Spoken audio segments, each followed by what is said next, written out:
نارضایتی آمر امنیت پیشین طالبان در پنجشیر از تعصبات قومی در میان این گروه. خراسانی میگوید برادرش به دلیل تبعیض قومی بازداشت شده است.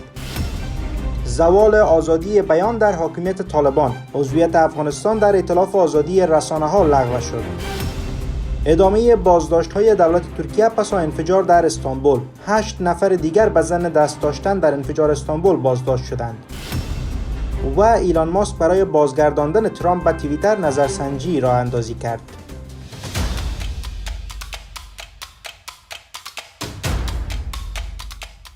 سلام و وقتتان بخیر. به خبرهای ساعت 10 از آموج نیوز خوش آمدید. عبدالحمید خراسانی آمر امنیت پیشین طالبان در پنجشیر با آموج میگوید که قاری عبدالمقیم برادرش از سوی مولوی مسافر فرمانده لوای طالبان در پنجشیر بازداشت شده است. خراسانی می‌افزاید که برادرش به ناحق از روی تعصبات قومی و به دلیل پنجشیری بودن و تاجیک بودن بازداشت شده است. او خاطر نشان کرد که برادرش 3 روز پیش بازداشت شد و اکنون در زندان مولوی مسافر به سر میبرد. خراسانی که اکنون در کابل به سر میبرد میگوید برادرش که عضو طالبان است و در اداره استخبارات این گروه در پنجشیر به عنوان مدیر اقوام و قبایل کار میکرد، با 4 تن دیگر از افراد او به ناحق در زندان به سر میبرند. آمر امنیت پیشین طالبان در پنجشیر تصریح میکند که هیچ کس در این زمینه پاسخگو نیست. این در حالی است که وزارت دفاع طالبان در چند ماه اخیر بیشترین اعضای تاجیک تبار طالبان را در پنجشیر برکنار و به جای آنان افراد از قوم پشتون را گماشتند.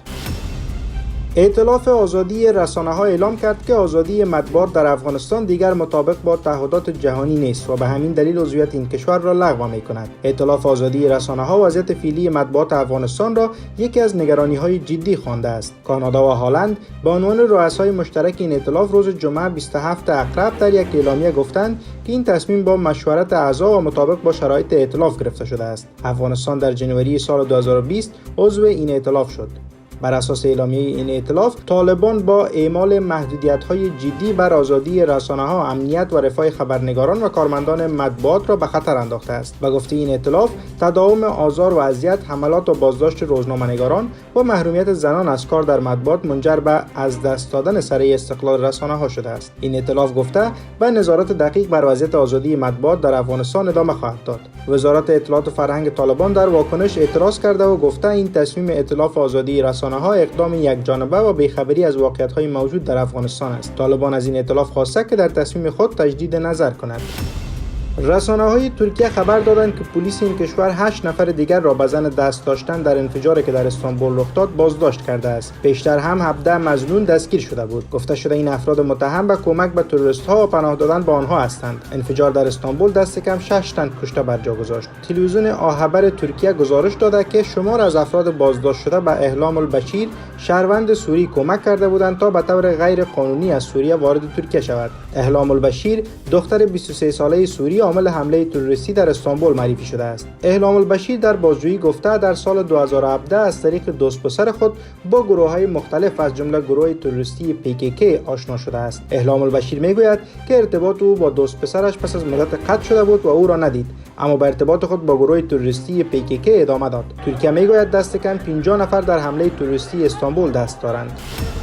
ایلان ماسک مالک توییتر برای بازگرداندن حساب دونالد ترامپ رئیس جمهور پیشین آمریکا یک نظرسنجی در صفحه توییترش را اندازی کرد. آقای ماسک از مخاطبان خود پرسیده آیا با بازگرداندن ترامپ به توییتر موافقند یا مخالف. تا اکنون بیش از 50% پاسخ دهندگان رأی موافق دادند. توییتر پس از یورش هواداران دونالد ترامپ به کنگره آمریکا در انتخابات 2020 این کشور حساب کاربری رئیس جمهور پیشین آمریکا را بست. ایلان ماسک در روز شنبه 28 اکتبر در توییت یک عبارت لاتینی را به کار برده است که معنای آن می شود صدای مردم صدای خداست. در ماه می امسال ایلان ماسک گفته بود ممنوعیت حضور ترامپ در توییتر را لغو خواهد کرد. ایلان ماسک پس از خرید 44 میلیارد دلاری توییتر یک سری تغییرات در تشکیلات و کارکرد این شرکت آورده است. او همچنین برخی از حساب‌های جنجالی شمار از چهره‌ها را که در گذشته بسته شده بودند دوباره بازگردانده است.